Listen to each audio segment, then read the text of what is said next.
Welcome to Just Listen and today's talk about a great album from the past by Charles Mingus. Many believe 1959 to be the most significant year in the history of jazz. That 1959 was the most inventive and the year that forever revolutionized the music we love. It was the year Miles Davis released Kind of Blue, Ornette Coleman put out his masterpiece, The Shape of Jazz to Come. Also in 1959, Dave Brubeck recorded Time Out, and last but not least, the feature of our today's interest, Charles Mingus and his album Mingus Ah Um. Mingus took inspiration from a variety of sources as a soloist, composer and bandleader. But the greatest of his inspirations, as he dutifully admits, was unquestionably Duke Ellington.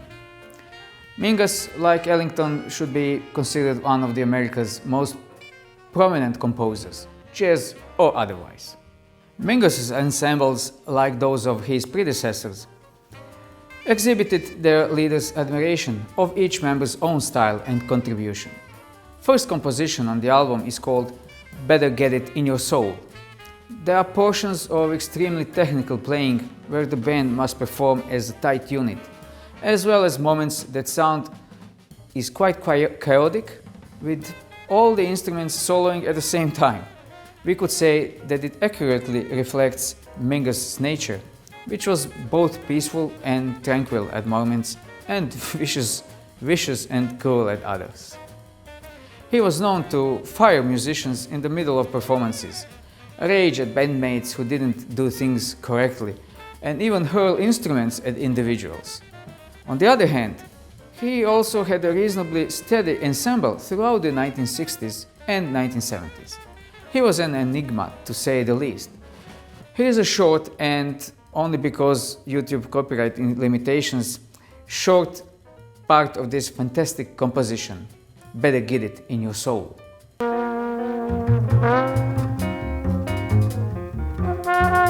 Mingus was noted for his fiery personality, garnering him the moniker the Furious Man of Jazz. In truth, Charles Mingus had a lengthy history of mental illness, including severe clinical depression, which manifested itself on stage through outbursts and violent confrontations. The influences, the rage and the talent are all audible in Mingus Ah Um. Second track on the album is Goodbye Pork Pie Head, a composition written by Charles Mingus as an elegy for Lester Young, the inventive jazz saxophonist who died in March 1959, just 2 months before the recording sessions for Mingus Ah Um started. It's a hauntingly exquisite ballad, full of melancholy and suffering, that contrasts strongly with joyous gospel of the album's opening track, Get It in Your Soul. So here's a small part of Goodbye Pork Pie Head.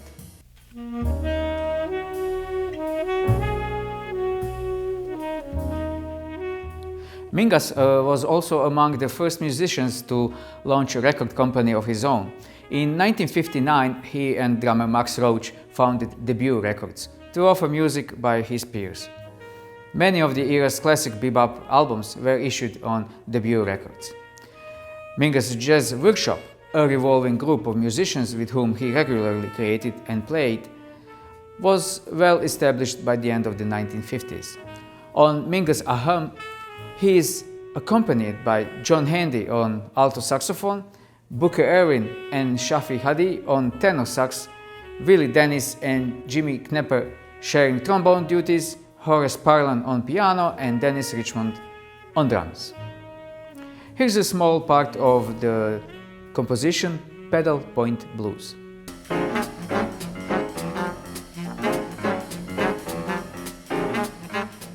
Mingus rose to the top of the avant-garde quickly. His recordings bore testament to a corpus of work that was incredibly inventive. Just to mention a few more expressive of his albums: Pithecanthropus erectus, The Clown, Tijuana Moods, Mingus Dynasty, Mingus Ah Um, The Black Saint and the Sinner Lady, Cumbia and Jazz Fusion, Let My Children Hear Music. Charles Mingus recorded over 100 albums. Mingus was a leading figure in American music from the 1960s until his death in 1979 at the age of 56. He believed that his talents as a bassist were the result of hard labor, but that his gift for composing came from God.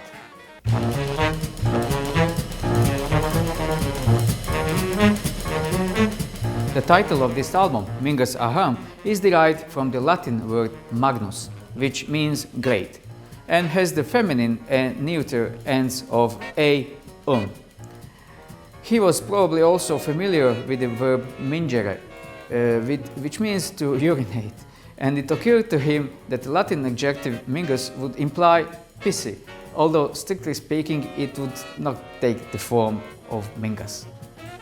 Pissy is one possible descriptor of Mingus' demeanor, given his well-known anger. Mingus Ah Um is one of Charles Mingus's greatest and most approachable recordings. Mingus's biggest musical inspiration, Duke Ellington, is honored in Open Letter to Duke. The track's bounce and fast tempo remind listeners that jazz used to be a dancing music. A piano solo symbolizes flight and movement, while Mingus's bass playing echoes Ellington's later employment of Afro-Latin rhythms.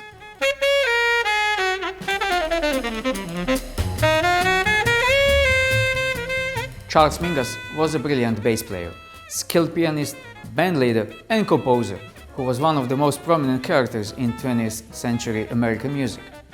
His recorded opus is vast and well worth investing hours and hours into listening. There is also a documentary movie from 1968 called Mingus in Greenwich Village, to which you can find a YouTube link in the description.